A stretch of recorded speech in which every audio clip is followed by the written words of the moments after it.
Gutom naman tayo. Lagyan naman. Lagyan naman tayo. Upload. Step lang. Kasi ako madalang din ako mag-vlog. Minsan na ako may iba-vlog. Meron din mag-vlog eh. Kung may content kang ginagawa dati. Content lang talaga. Ipis na ipis yun. Ano? Ipis. Ano ito?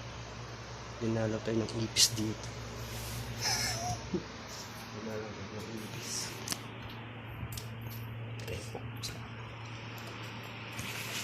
Ito ang content ko.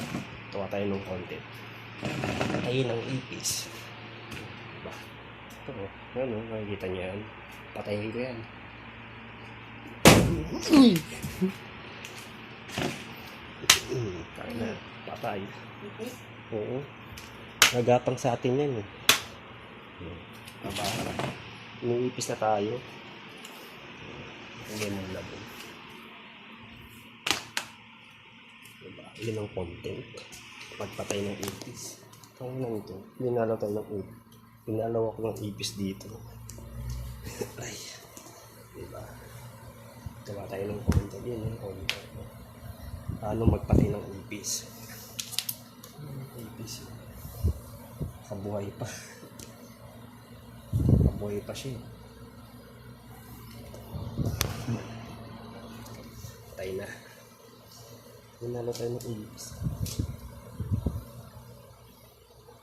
Yun ang magandang content.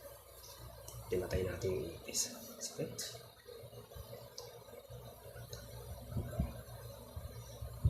May germs mo. Patay siya.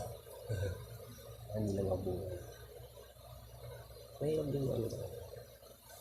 Ano ba dito sa yan talaga. Dito, safety lang dito sa pagbablog. Wala kang gawa talaga ng konti talaga. Kahit wala ka masyado kang ano.